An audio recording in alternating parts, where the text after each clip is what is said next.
kontemplasi dari sisi hukum seperti apa, Prof. tadi? Saya ingin kembali mengutip apa yang dikatakan oleh Bung Karno tadi soal kesejahteraan sosial. Ya memang pembangunan hukum, pembangunan ekonomi dan pembangunan politik, saya tetap melihat harus saling isi mengisi. Nah, pasal 33 dan 34 Undang-Undang Dasar 45 itu bicara mengenai apa yang disebut negara kesejahteraan sosial, ya, social welfare state. Pasal 33 itu sangat bagus, ya. Pasal 34 juga sangat bagus.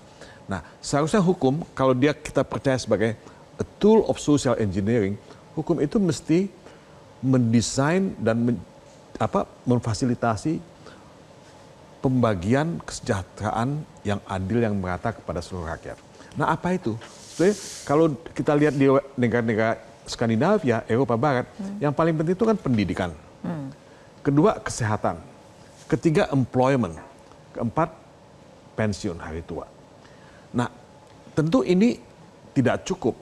Belakangan dia berkembang kembali. Ada untuk disable, ada untuk anak-anak dan sebagainya. Tapi kalau empat ini bisa dijamin, hukum bekerja untuk itu, demokrasi bekerja untuk itu, karena demokrasi itu melahirkan check and balance, kesejahteraan ini akan bisa lebih dinikmati secara fair, ya, oleh rakyat, bukan dalam konteks bansos, tapi sekali lagi saya ingin tekankan dalam konteks hak, entitlement.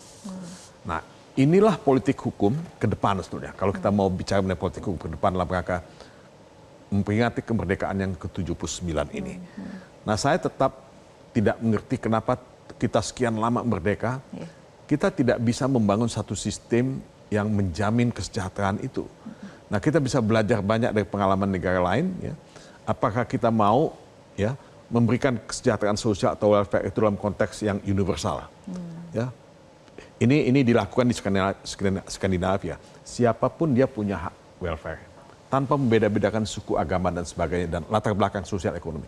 Tapi kan kalau kita lihat di Jerman, itu kan social insurance mereka itu didasarkan kepada apa yang mereka kontribusikan dari pekerjaan mereka. Jadi tidak semua sama rata gitu.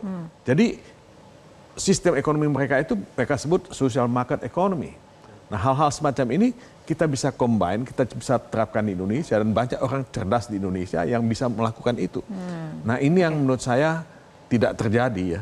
Kita itu betul-betul, ya, kalau saya bicara menegakkan hukum, hukum itu ya menjadi alat pelengkap atau pelengkap penderita dari semua proses kehidupan kita berbangsa dan bernegara.